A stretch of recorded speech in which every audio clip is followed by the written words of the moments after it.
タコ。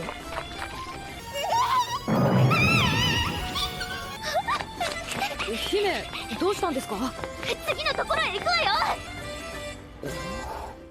Last time on Peach Boy Riverside, Sumeragi, the orc leader, has a meeting with Sally and the swordsman Mikoto. Sumeragi invites Sally to join him, but this suggestion does not sit well with Mikoto, who becomes visibly angry.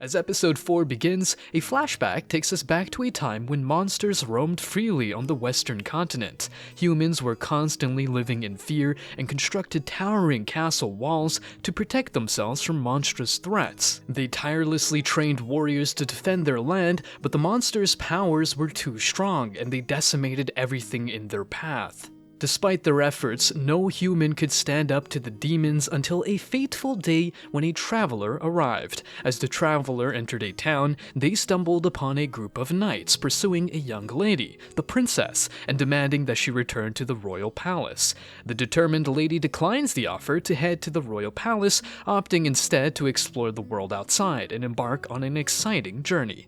Just as she sets off, fate intervenes and she crosses paths with a fellow traveler, the princess. The princess pleads for assistance, revealing that she is being pursued by dangerous villains. Without hesitation, the kind-hearted traveler agrees to lend a helping hand and offers to hide the princess from harm's way. The knights, hot on the princess's trail, soon catch up and demand her return. Quick-witted and resourceful, the traveler deceives the knights by misleading them with false information, claiming that the princess has gone in the opposite direction. As the princess gazes at the traveler, she curiously asks for his name. With a warm smile, he introduces himself as Mikoto. In turn, the princess reveals her identity as Saltarine Alderake, but prefers to go by Sally. Mikoto's eyes widen in surprise as he realizes he's in the presence of royalty. Eager to spend more time together, they venture to a nearby bakery.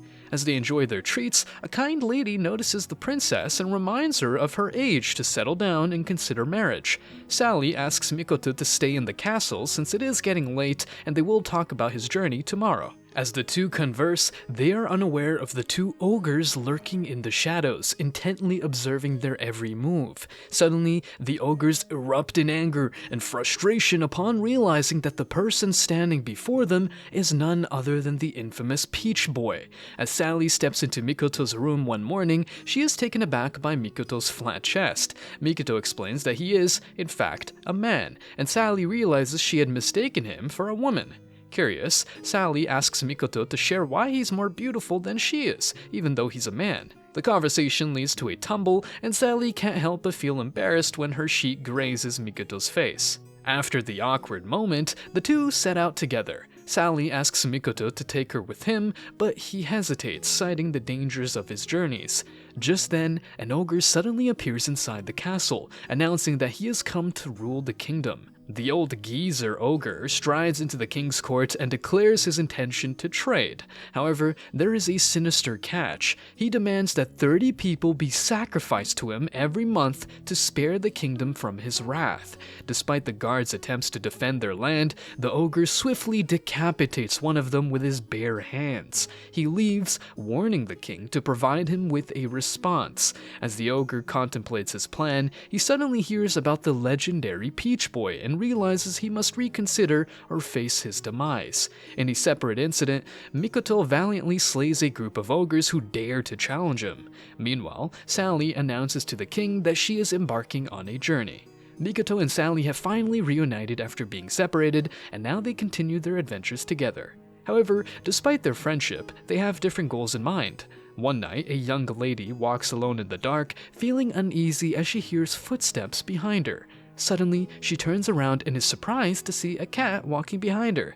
She scolds the cat for scaring her, but as she turns back around, she comes face to face with a vampire who sinks his teeth into her skin. Before we continue, take a moment to answer the question of the day. What's your opinion on the storyline format of this anime? Every episode isn't actually chronologically in order. Comment down below for a chance to be shouted out. As night falls, the girl suddenly collapses with a distinct tooth mark on her neck. The next morning, Hawthorne takes a walk with Sally, Carrot, and Frau, and shares his chilling encounter with vampires. Sally dismisses the idea, claiming that vampires are nothing but ancient folklore. However, Hawthorne insists that they are real and lurking in the shadows. Carrot becomes more intrigued and starts to believe Hawthorne's story. Hawthorne then reveals that he heard about vampires from a guard at the checkpoint while registering for a fight. The guard had found corpses scattered around the town in the past few days, hinting at the presence of these blood-sucking creatures.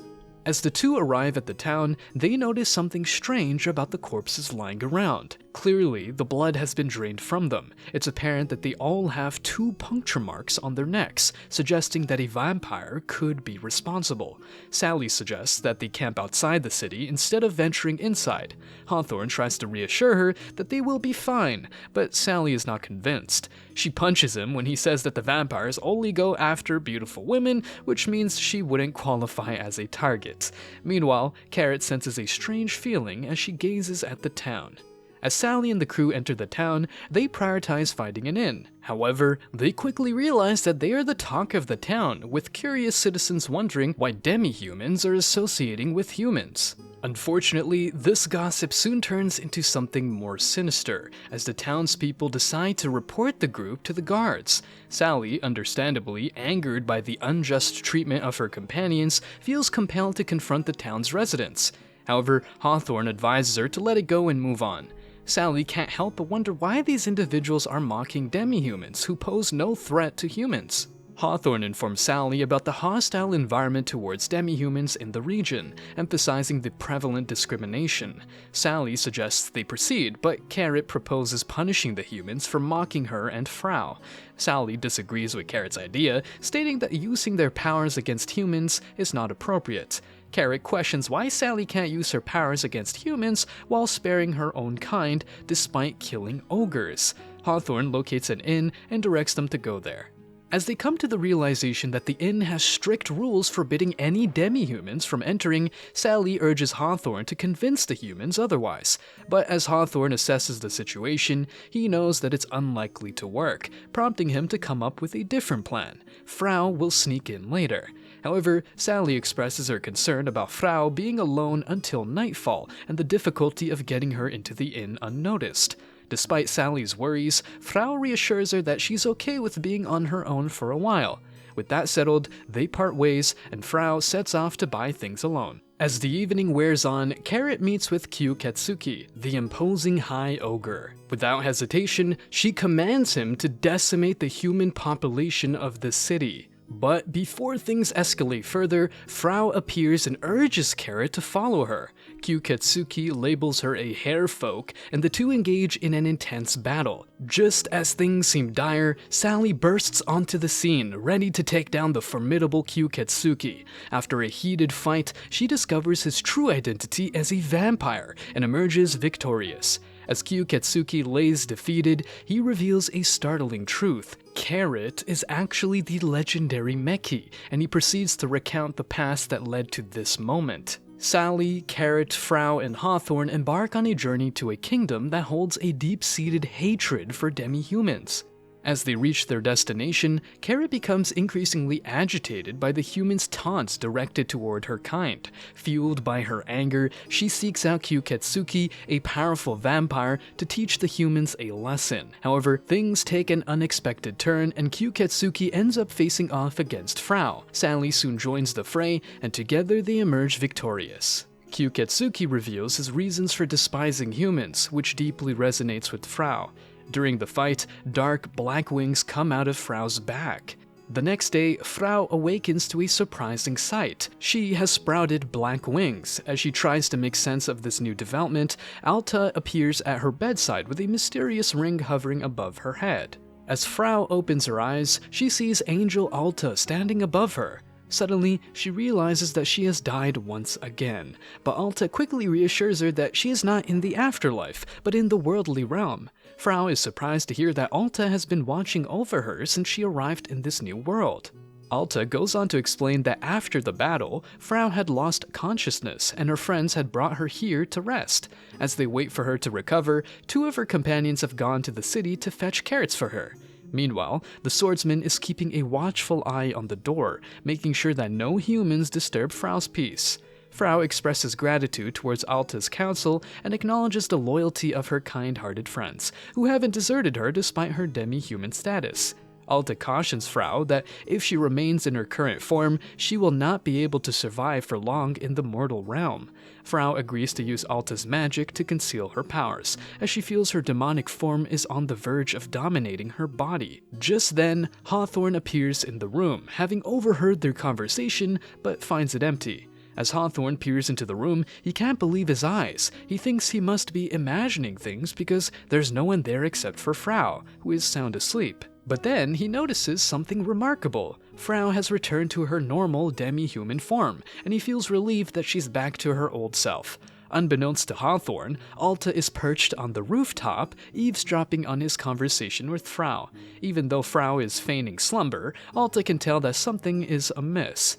As if on cue, Sally and Carrot arrive in town, eager to help. Carrot suggests they focus on finding medicine rather than carrots this time, as they left Frau in a terrible state. Sally mentions the walrus ogre and assures everyone that Frau will recover. Later, Sally and Carrot go out to buy carrots. We then cut to a flashback about how Mikoto met the blonde-haired Milia, an ogre capable of controlling her hair. At night, Mikoto becomes furious upon discovering that Milia is an ogre, but her talking dog immediately jumps in to defend her, arguing that she has no memory of being an ogre. Later, as the trio are walking toward the city, they are ambushed by the ogre knight. Milia suddenly remembers her roots and begins to unleash her hair power. However, she is defeated but removes her horn in order to get Mikoto to protect her. As the episode ends, she wakes up in a village room being taken care of by Mikoto. What will happen to our heroes next? Find out on our next recap of Peach Boy Riverside.